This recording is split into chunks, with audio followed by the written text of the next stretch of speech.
Hello, it's me back with another video, and today what we're going to be talking about is, can you guess? Yeah, superheroes. No one's surprised. If you haven't seen, Kevin Feige, the head of Marvel Studios, announced that he has a 10-year plan for the studio going forward as they introduce the X-Men after Avengers Secret Wars. So, what I want to do today is I want to give my pitch for what I think those 10 years should look like.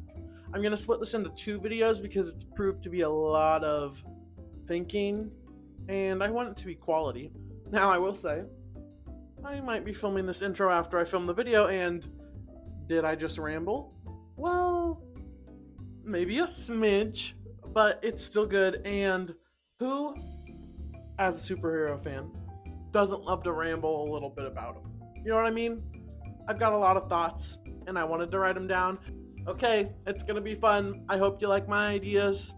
Drop some of your own down below, and enjoy.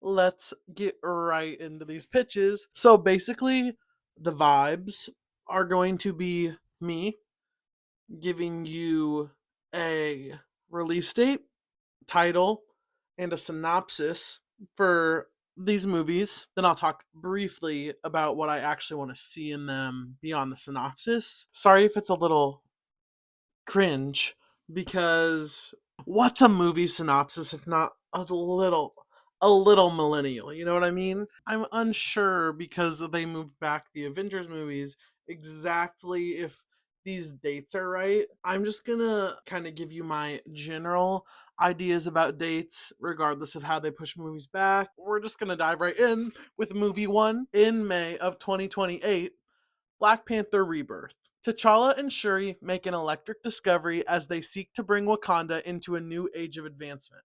This captures the attention of various global powers, including Valentina Allegra de Fontaine and a mysterious vagabond with an important past.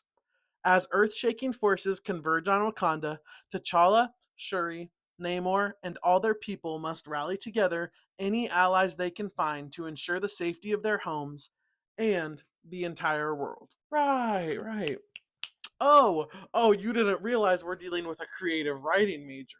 Coming out of Secret Wars, we have a recast T'Challa, right? Okay, that needs to be understood. You're like, T'Challa, what the heck? He will be recast in Secret Wars. I literally would bet money. T'Challa and Shuri, they both deserve to, be both central to the story. They both earned that. As you saw in my little synopsis, I said earth shaking forces. I want the villain for this movie to be Moses Magnum. Because since this is Mutant Saga, we want to involve mutants in every movie, if possible. So basically, how I'm going to be doing that is some villains will be mutants in movies where it's not an X-Men movie. And even beyond that, we're just going to have them popping up. We're going to have characters popping up in here. And hey, that mysterious vagabond I mentioned, that's going to be Storm. And I don't want them to make her Wakandan. Don't get it twisted.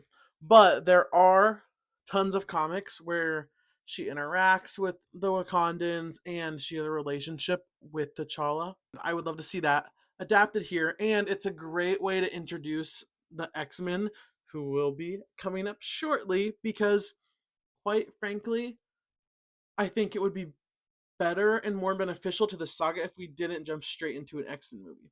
I think it'll be helpful for the audience, especially the general audience, if we soft launch mutants by, hey, Storm. Other things I want to include, like I mentioned, Namor. Oh, the bad guy I mentioned, by the way, he has like earthquake powers, so that's very cool. Like I said, Valentina in this. She'll be popping up throughout movies in the saga, keeping that government involvement, which is so important for mutants. So I want to see that here. I also want the bad guy to have a henchman being Tiger Shark, and I want Tiger Shark to be like a mutant that has been mixed with Talocan DNA. In November 2028, we're getting it, the X-Men. On my sheet, I just have it called X-Men, but we can workshop it. We can figure something out. Mutants have found a safe haven at Professor Charles Xavier's School for Gifted Youngsters. While training young mutants to understand and control their powers, a select group of Charles' original prodigies and close friends form a new, astonishing team, the X-Men. The team mobilizes to fight the oppression of a crooked government and the prejudice of a scared world.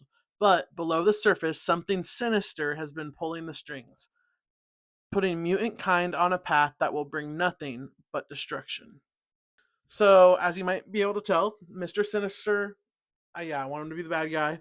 Okay, we've never seen him in live action, and we all want it. We all want it. He's also a great opportunity to introduce kind of reoccurring villain, and he's going to be reoccurring. I have him in probably like 4 of the movies on this pitch list because he provides a really interesting opportunity for these characters to um, have some like deep internal conflict. So that's good. But yeah, who's on my X-Men team in this movie? Starting off, Cyclops, Jean Grey, Professor X, Storm, Beast, and then um I don't know how much I want the rest of these people to be involved, but I want them in the movie. Wolverine, Kitty Pryde, Jubilee, Angel, Iceman. I don't know why I counted like that.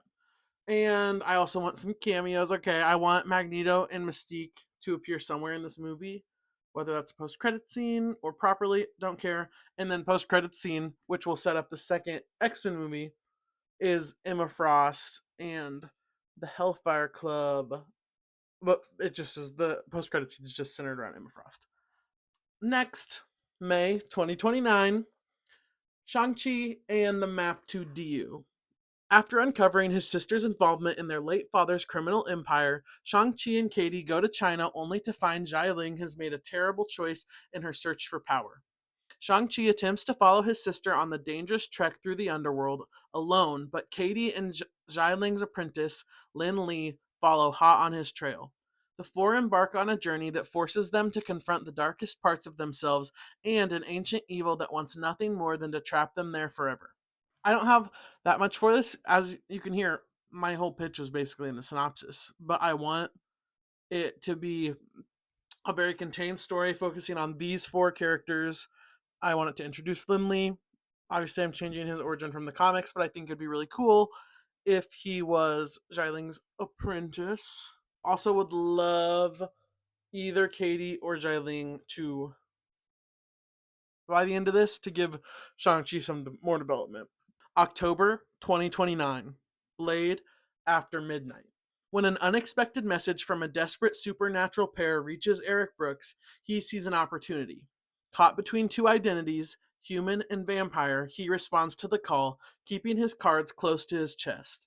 As the newly found team enters the chilling hidden domain of the Vampire King, they realize that nothing good happens after midnight. Okay, so yeah, villain is Dracula. Obviously, first Blade movie with Mahershala Ali as Blade. And that supernatural pair, I want that to be the werewolf guy from Werewolf by Night and Elsa Bloodstone with the Bloodstone. And that'll be a fun part of the story.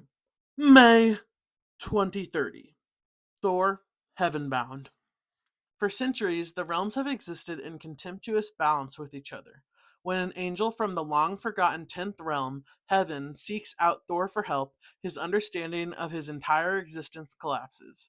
The emergence of this new kingdom makes waves across all 9 realms, and as Omnipotent City and Heaven prepare to clash, Thor and his new ally must band together to stop a war of the realms. So, as you can tell, we're adapting that comic, War of the Realms, and obviously that angel is his long lost sister, Angela. And you might be like, boo, we already did the sister thing in Thor Ragnarok with Hela.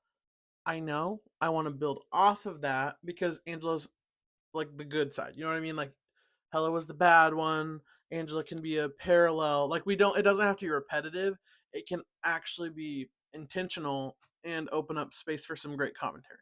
And let's pay off that Hercules tease, okay? Since we didn't get much else from Thor Love and Thunder, am I right? November 2030. X-Men Hellfire.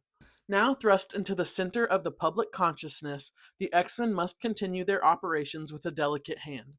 when the disappearance of several disenfranchised mutants gets pinned on Professor Xavier's school. Their search for truth leads to the discovery of an ancient secret society, the Hellfire Club. The X-Men realize they must divide to stand a chance. In two teams, led by Jean and Scott, the fearless mutants fight to shatter the illusion the club has built, leaving them changed forever. Emma Frost majorly introduced. New X-Men members I want introduced: Colossus and Gambit. So in this movie, who are our mutants? Jean Grey, Cyclops, Storm, Beast, Angel, Iceman, Jubilee, Kitty Pryde, Colossus, and Gambit make up the two teams, but then they split up in the movie. One's led by Jean, one's led by Scott, which opens the door for us to get the Emma Frost Scott storyline brewing a little bit. You know what I mean? So that's good. I want Emma to unlock her second mutation. And basically, long story short about the villains, I want it to be. I want it to look like Sebastian Shaw is the leader of the Hellfire Club, but he's not. Secretly, Celine is pulling the strings. I want her to put a little vampire curse on Jubilee, like in the comics that Jubilee gets, because that's going to lead into later movies. February 2031, Wolverine. Professor Xavier has a special and personal assignment for Logan. A rumor that powerful twin mutants have appeared in the same Canadian wilderness that the Wolverine hails from have been circulating. With help from the professor, Logan begins a search for the young mutants. Going back to the place where his life was changed forever, he must face the shadows of the past that he thought were long gone. This is going to be a little bit of a smaller movie. Since Wolverine is such a big character, I did want to give him his own movie, and this sets up something big, which will be helpful, and it gives us some character development for Wolverine before we go into the next movie. Wolverine is sent by Professor X to pick up these twin mutants who are Aurora and Northstar. You might know them from the comics. They're some twins, but yeah, he goes up, finds the Weapon X program where he got his powers from.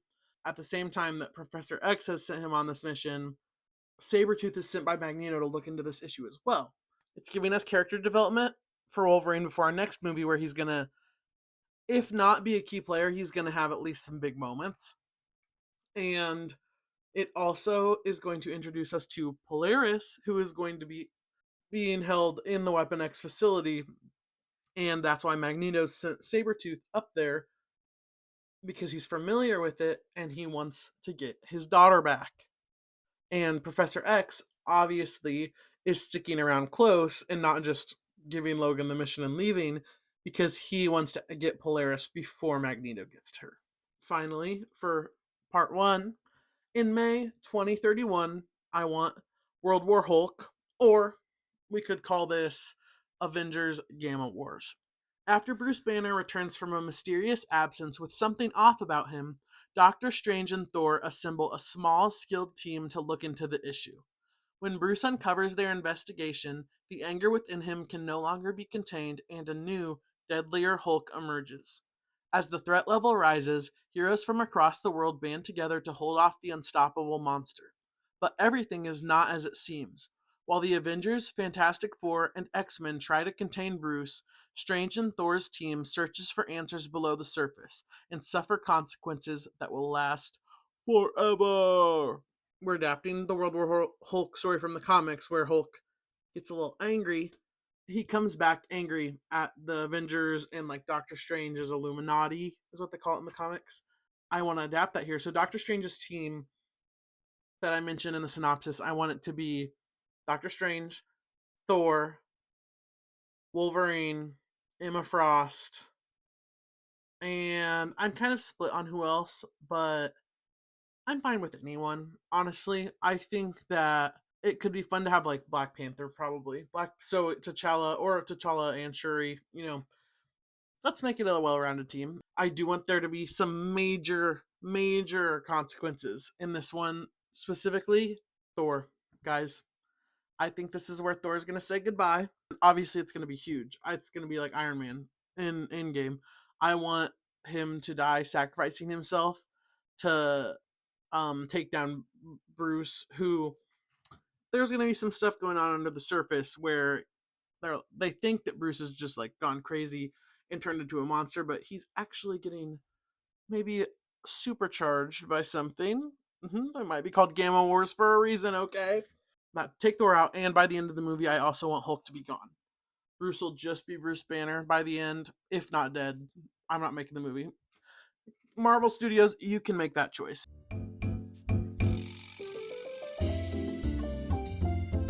That's going to be it for part 1 of this video. If you liked it, let me know. If you didn't, don't let me know. But drop a like physically on the video, please and thank you. And comment down below any thoughts you have or any things you want to see in this phase of Marvel. Thanks so much for watching. And you know what? Have a great week.